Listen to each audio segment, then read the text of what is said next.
I'm here with Caleb Thusat. Caleb is currently running a Kickstarter to fund his book, Nook. And how's it going today, Caleb? It's going very well. So, we've talked to people running Kickstarters, and a lot of times, if they're running a Kickstarter, they're doing outreach and they'll approach us. But I actually approached you on this one because I saw one of your tweets. It had a link to like part one of the book.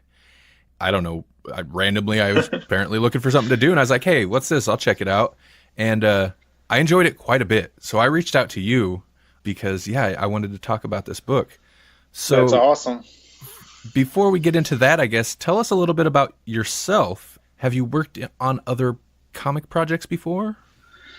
Yeah, so basically, fresh out of college a number of years ago, I started working in independent film in the Chicago area, and I had all these crazy ideas for writing scripts.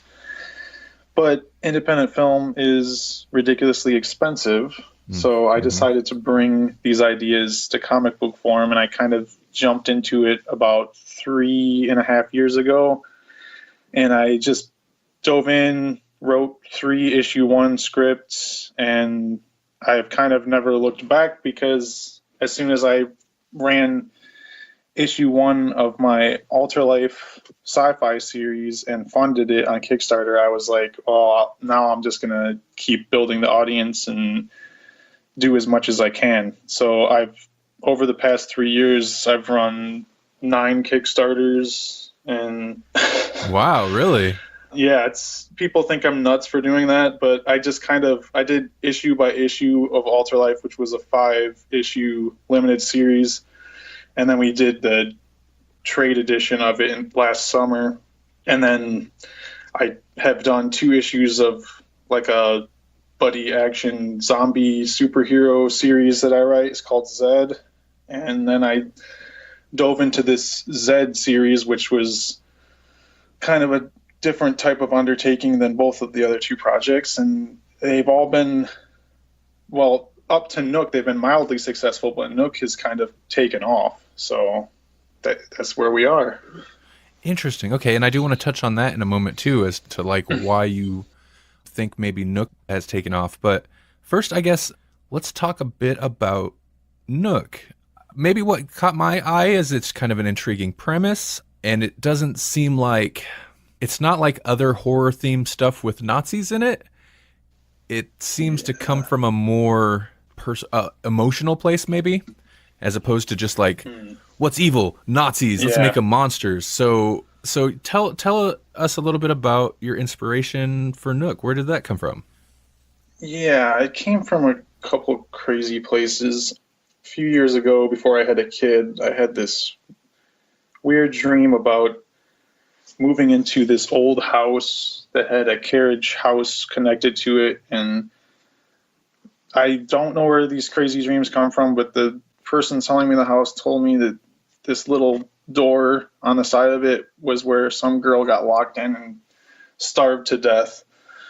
And I had this crazy, vivid memory of this dream when I woke up, and I kind of kept toying with it and wanted to write it into a story. And then I kind of have a crazy obsession with World War II stories and ghost stories. So I started to play with ideas within that. And then also, I have a family history that one of my great grandparents escaped World War II Germany and moved to the United States. Some of that family got caught up in the war and stuck over there. And my family's from the border of Germany and France, which all kind of, with all these things combined, has kind of come together and created this thoughtful and more emotional story that I think you kind of hit the nail on the head.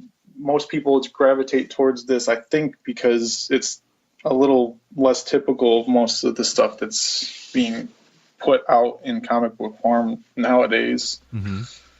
I kind of wanted it to be like that. I wanted it to be a horror story it's about the horrors of this ghost that the girl finds in the house, but it's also just about the perspective of seeing the horrors that humanity sets on each other through the eyes of this little girl. So, and that kind of all comes from, I'm like obsessed with Guillermo del Toro movies like Pan's Labyrinth and The Devil's Backbone, which is, both of those movies are from a child's perspective in a time of crazy war. And so I kind of infused that idea into this story, and I think a lot of people just have gravitated towards it because it feels unique. It's a little bit of this and that from different things that I enjoy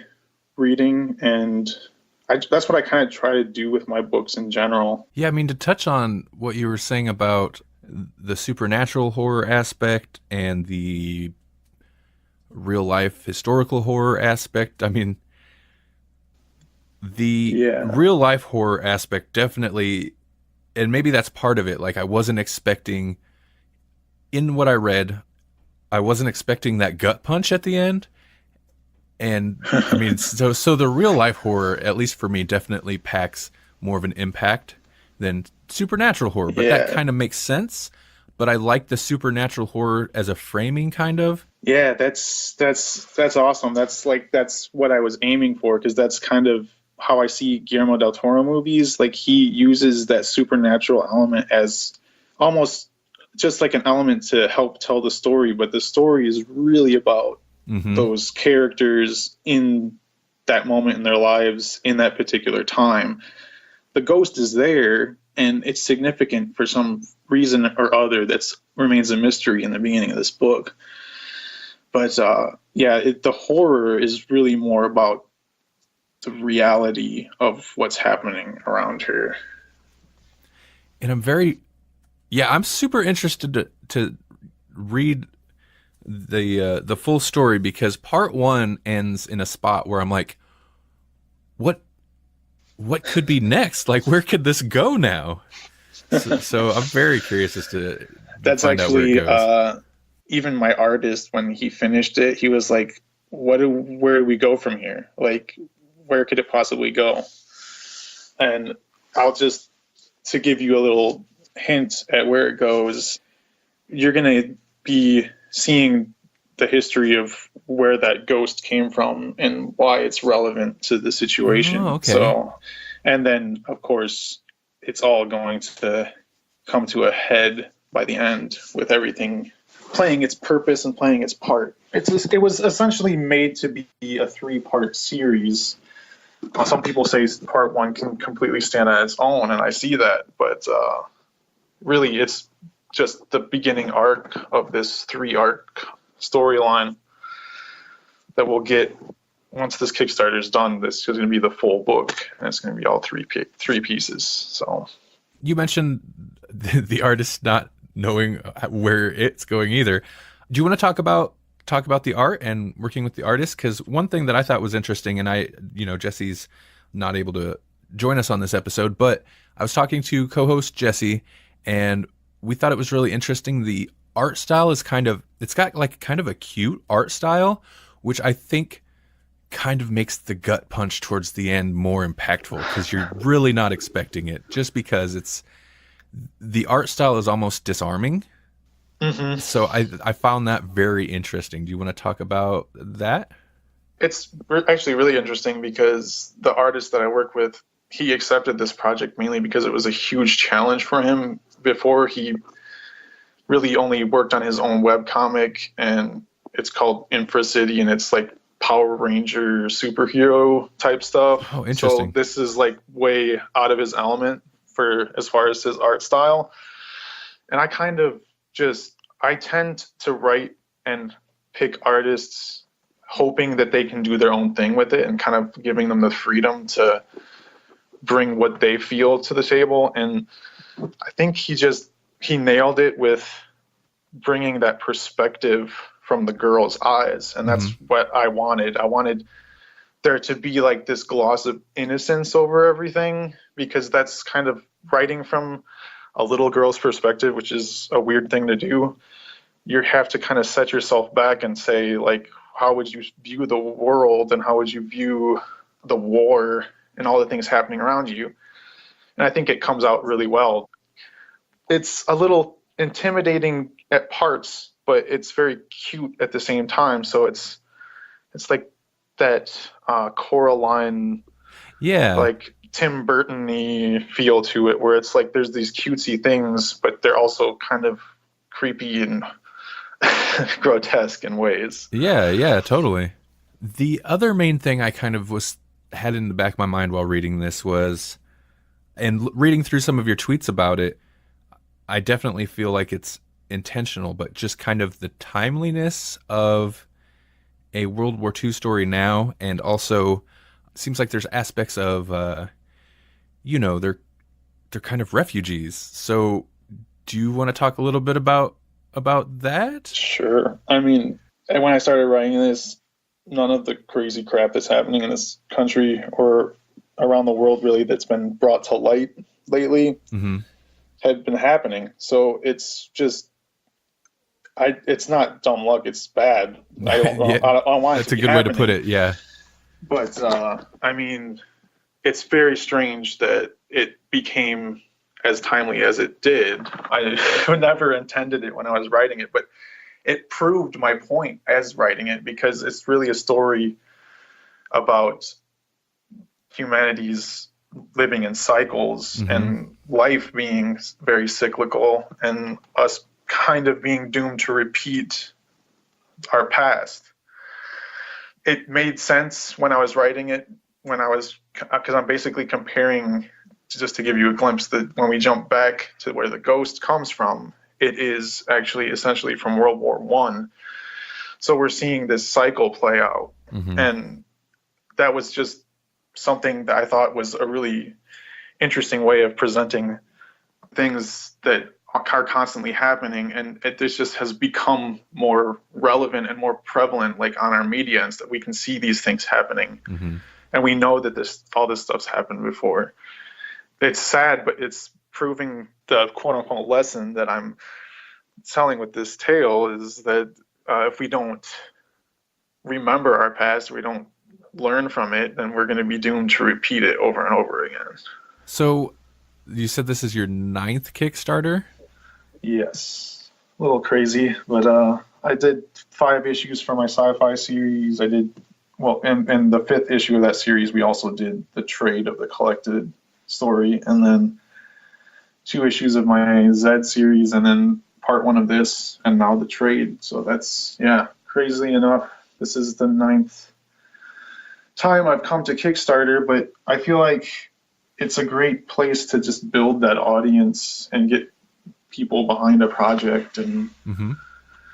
it's become more than just trying to essentially kickstart a career or kickstart a idea or something. It's, for comics and for some of these media related things, it's more of a platform to also sell and build an audience, because if I sell to 100 people one of my comics and they know me from Kickstarter, they tend to come back through that platform. So it's an amazing tool. I would never be able to actually do any of this stuff without it. So I'm happy that it's there and able to be used by so many indie creators.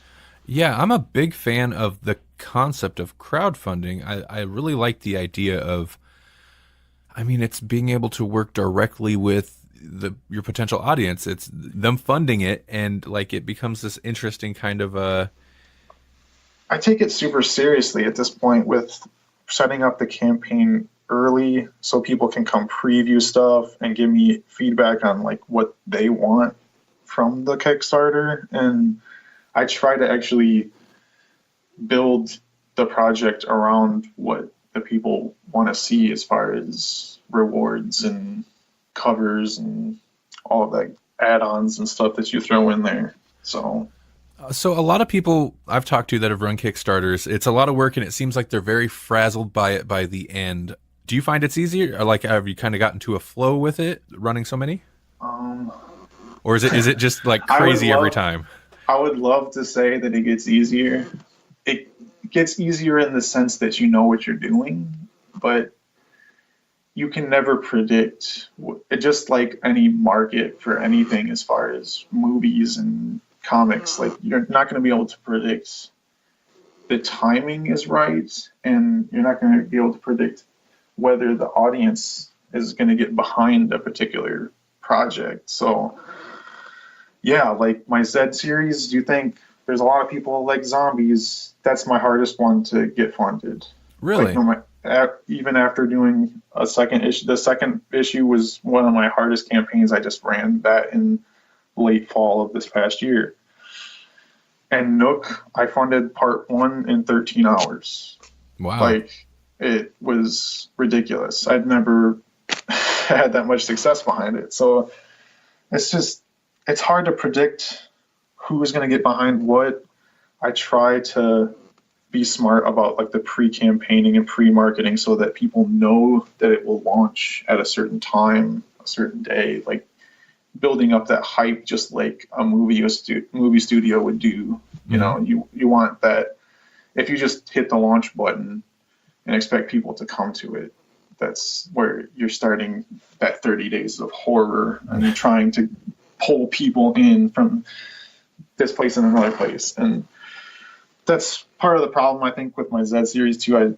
I don't do enough of the pre-campaigning sometimes with some of them, but Nook was a little easier because I spent a year on Patreon building the first issue page by page, and so we had kind of built a little bit of a following through that. And I was just like giving away the first half of that book for like months, so people had an idea that it was something that they wanted. And when I hit that button, it was like 150 people showed up.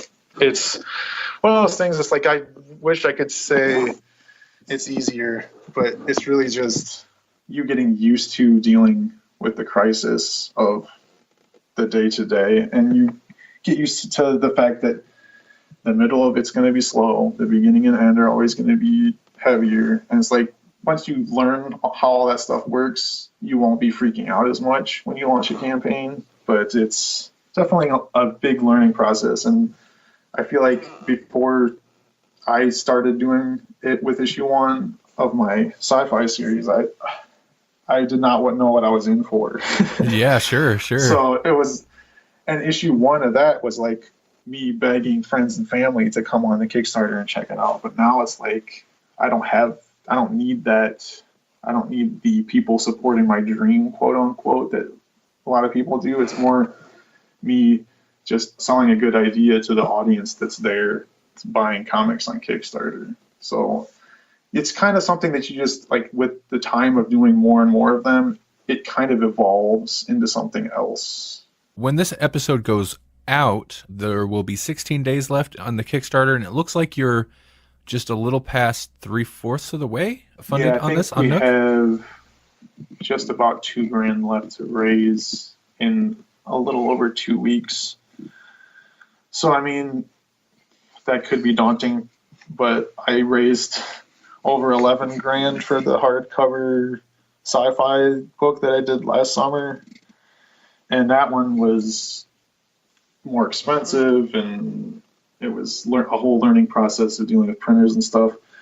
So I kind of fine-tuned everything, and I feel like, I mean, this book is worth picking up, and it's only $20 with free shipping for people in the US. So it's like I tried to make it a very cool, very affordable book that people are gonna want to snatch up for that price.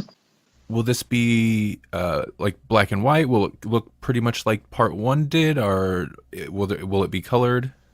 It's gonna be full black and white on the interiors, hardcover, outside colored, and I'm doing like the spot UV, cool, glossy, making it all look fancy. Mm-hmm. But I feel like the black and white, just for this story, it just made sense. And the way Marcelo does the art, I feel like it almost would take away from it to add the color into it.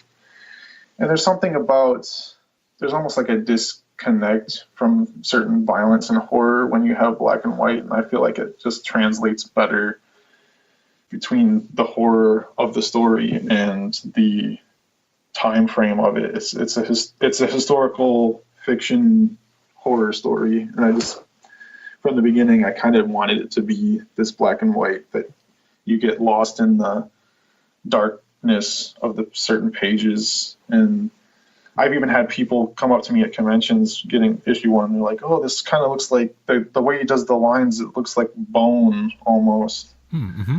And I never even had thought of that. But so when someone said that, I was like, "Wow, it really, the way he did it, it does." And maybe that just on its own adds that little subtle sense of horror throughout every panel. And to put color on it, I think it would take away from it. So. Mm-hmm. Which a lot of people say the book will sell better if it's colored, but I also saw my Kickstarter get funded in 13 hours, so apparently there's people out there that want to read black and white still. Yeah. I mean, I guess maybe they're right, but I never thought of it like that. It's not like, it never struck me as the way people think of movies and such, A black and white movie, even a modern black and white movie, you're going to lose a chunk of audience. And I never really thought of it that way in terms of comics. I'm sure maybe there's a little bit of that. No, I agree with you. I think the black and white, I think that's a good decision. It definitely seems like it would fit what I've read. I didn't go with the standard comic book size. It's actually a magazine size book. So even the hardcover trade is going to be the bigger magazine size. One of the reasons I went with that, and when people ask me why would you change it from standard, first of all, I just like the way it feels, like the magazine size. And then Marcelo Biot's art, I like the inflated panels and the way that everything reads. Is just, since he puts so much time and effort in the lines of these pages, I feel like giving him more page to play with and more space to kind of showcase that art, it just feels better once you're reading it. You'll see if you had a normal comic page, it would just feel a little tighter to me, and I feel like giving him the freedom of the wider page kind of helped telling the story. So what do you have planned for after this? Do you have anything in mind yet, or are you just focusing on this for now? I have many ideas. Yeah. Actually, one of the funny things I've been working on, which is way off any sort of path that I've done so far, is I'm doing a kids little board book. Okay. Since I had a kid about a year and a half ago, when you play with your child, you come up with silly stories and with their toys and stuff. And we have cats. One of the reasons Nook, the cat, I kind of play off mannerisms of my cat in this story, but I'm going to be kind of playing off of them in this kid's comic.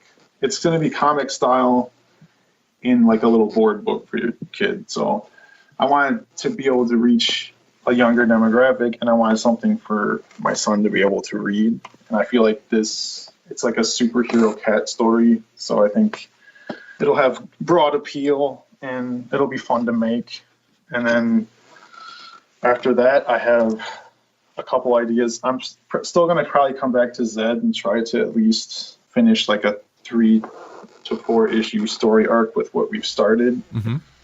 But that one's still kind of hard sell. So it's I'm not super excited necessarily to come back to that one in full force. So I have a couple other crazy ideas that have come from experiences in my life. One of them is actually a play off of, it's a futuristic take on the sci-fi series that I've already written. So it's going to be set in the world of Alterlife, but not about the characters that are in that book.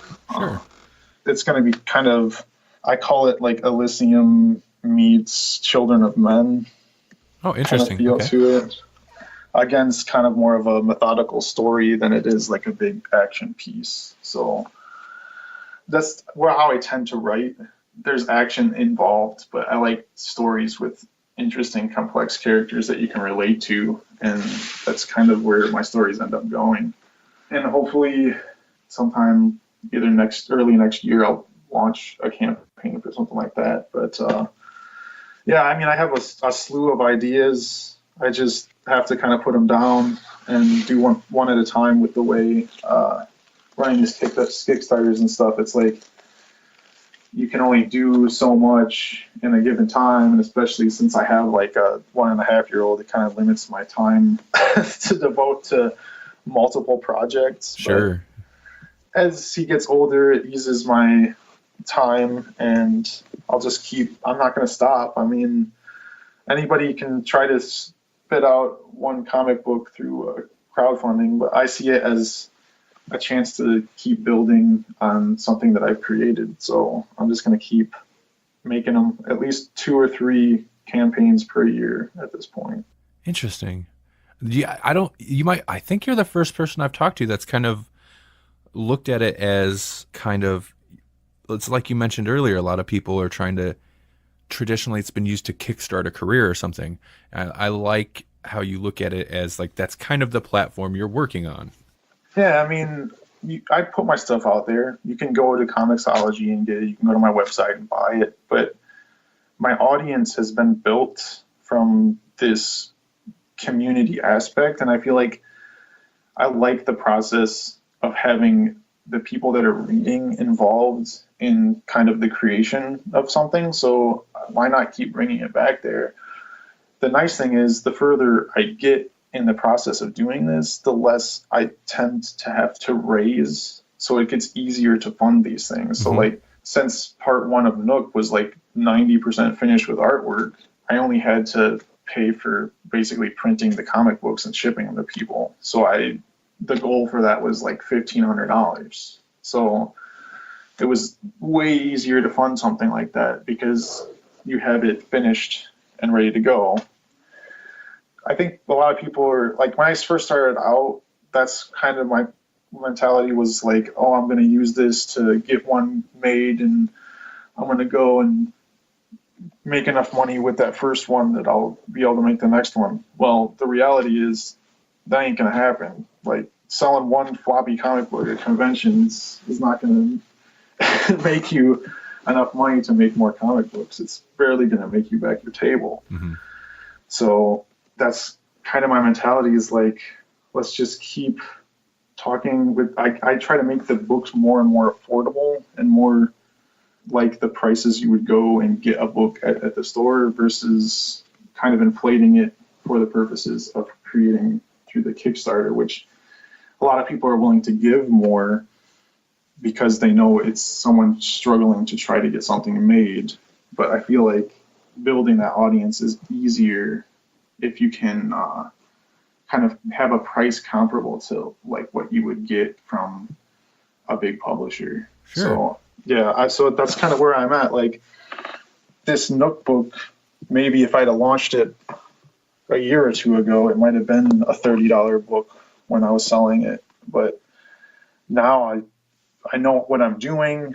I know the process easier. I know how to save money in certain places, and I wanted to make it something that people were like, $20 for a hardcover, like special edition of a book. I feel like it's a pretty good deal. Yeah, like, and then you compare it to other people's projects on Kickstarter, and it's like, oh yeah, that's actually really affordable. So, I mean, it's really cool to see people get a jump start on things through Kickstarter, but I think there's a lot of people that aren't necessarily talking about it that are using it as a platform for selling. And I will admit that it's probably mostly bigger names at this point, like have ongoing volumes that get released on Kickstarter because they have huge audience. They can launch a $20,000 Kickstarter and raise it in 2 days. But I'm not at that point, so yeah, it's like I'm like in that in between where it's like, this is essentially paying for itself. Like, my books can get made because I've made other books. Hopefully when I get to that next big series that I want to do, it's a lot easier to get these made. And I mean, if I didn't need to use Kickstarter, I probably would still use it. Like, I would just have a really low goal and have the people that know my books from Kickstarter see it when I hit, because those people follow you, and then when you hit launch in a campaign, it's like, hey, this person has a book on Kickstarter. So it's like, why, if you had all your audience like on a platform like Comixology, would you switch to something else? I don't know. I feel like Kickstarter has kind of become this other beast in the process of helping people, where it's like this bigger platform for especially comic books. Comic books have kind of become, it's almost like its own source of distribution at this point, which is amazing. So I just want to be there in the mix of everything when everybody's buying the books by all the big names that are coming from IDW and Image, and there's people from Marvel and DC that they want to bring their projects to life, but publishers might not like that idea. So they just do it themselves on Kickstarter. I want to follow that trend and keep making cool books that people might not see anywhere else. First off, you have a URL that redirects to the Kickstarter page. What is that address? It is simply, well, you have to put in www first. For some reason, if you put just the whatever.com, it doesn't work. So it's www.nookcomic.com. Okay. And where else can people find you online? My website is villagecomicbooks.com, and you can find all my stuff on there. There's links to the Kickstarter. There's links to my social media, different pages, Twitter and Facebook and everything. I make all my stuff readily available. I ship and sell from my webpage and from Comixology. And of course, I'll have all the links in the show notes for this episode. Awesome. All right, Caleb. Well, I appreciate you taking the time to talk to me today about this, and I'm very interested to check out the full book when it's completed. Awesome. Thanks for having me, man. It's great that to see people excited about this story, and I'm glad you reached out.